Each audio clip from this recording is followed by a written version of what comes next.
Bueno, esta imagen es una manga que he hecho con un sensor y en este sensor cuando haces esto, entonces hace uno, dos, tres.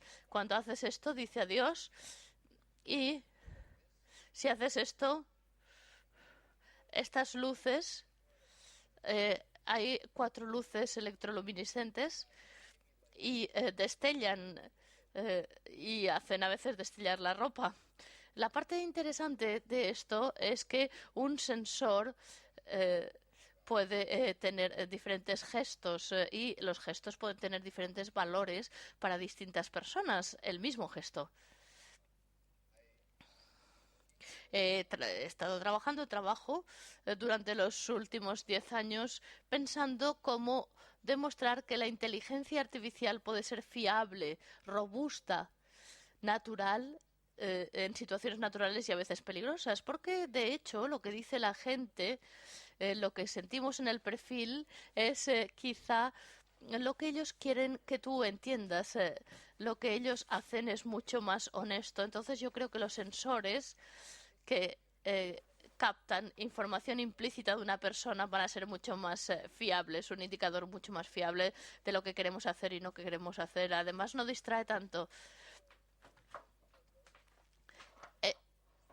Yo hice esta cama que quizá puedo decir que has dejado de respirar.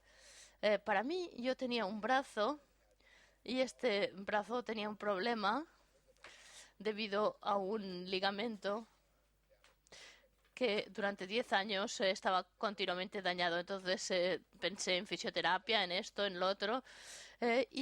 Yo resultó ser que lo que pasaba es que dormía sobre él y al dormir sobre él tenía problemas para curarse.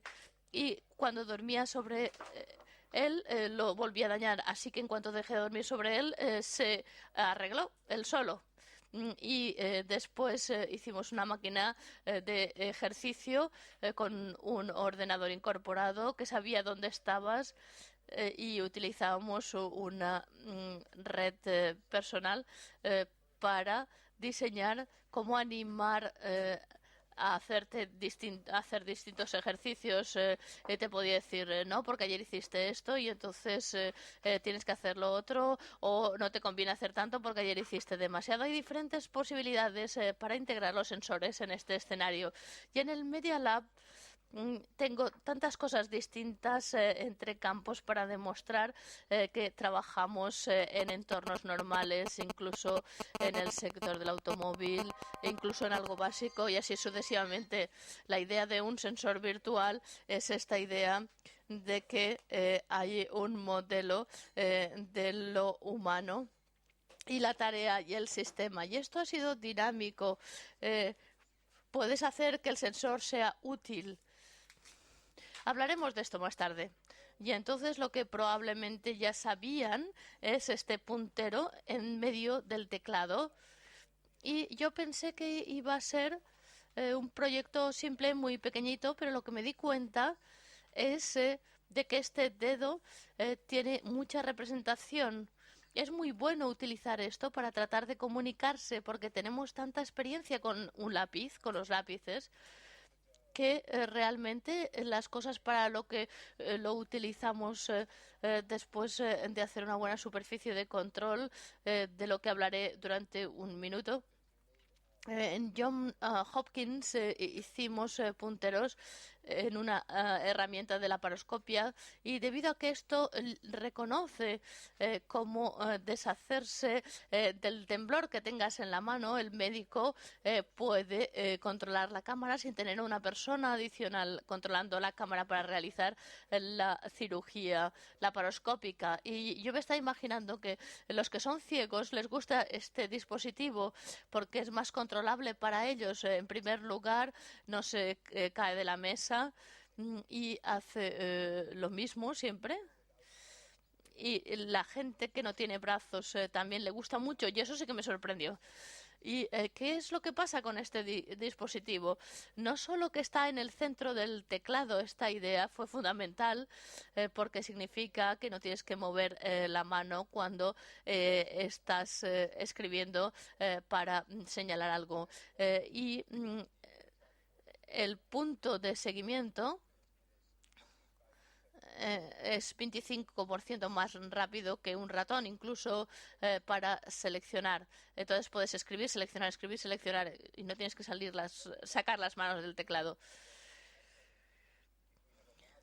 Si tenemos un modelo de cuánto tiembla la mano de una persona y un modelo de cómo acelerar y cómo parar, cómo frenar para que la gente sepa cómo se comporta, podríamos mejorar el comportamiento. Y este tipo de selecciones de mejoras no vinimos simplemente leyendo la bibliografía, lo hicimos teniendo conocimientos y experiencia en la ciencia cognitiva. Una idea que tuvimos es, a lo mejor si vas en esta dirección tendrías que seguir en esta dirección.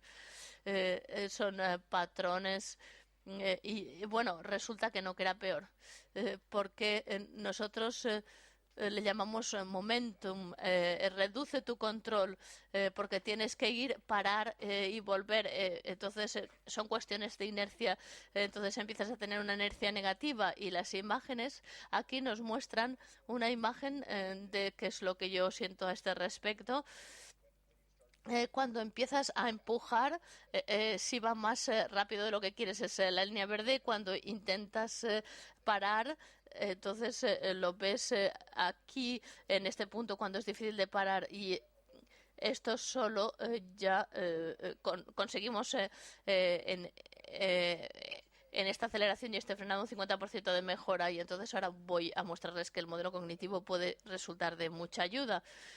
Y esto es lo que hacemos. Lo que haces dice mucho, pone aquí. Esta es una imagen de Henry Lockhart. Está mirando un perro. Y si mira fijamente al perro, y si, por ejemplo, estás moviendo los párpados rápidamente, haces y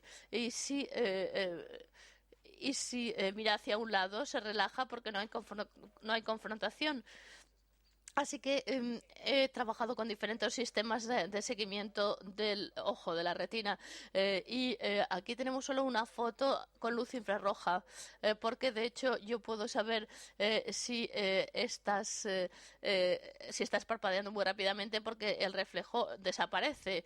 Yo puedo ver cada vez que cierras el párpado y si estás mirando fijamente el color de tu ojo no cambia la intensidad del reflejo de tu ojo. Es fijo. Y entonces yo puedo decir tantas cosas con un solo sensor y podría seguir así continuamente. Y para darles un contraejemplos, demasiados sensores pueden ser peor que demasiado pocos. Esta es Henry Lockhart. Me gustaría apuntar aquí. Tiene una videocámara y entonces va tomando imágenes de todo y después de una hora tomamos la señal y en la muñeca hay una respuesta galvánica porque el sudor, cuando estás emocionado, hay una respuesta galvánica que sube y entonces yo quería saber si podía averiguar si le gusta hacer fotos a través de su respuesta galvánica. Entonces puedes decir tantas cosas al comunicarte con la gente. Utilizamos nuestros ojos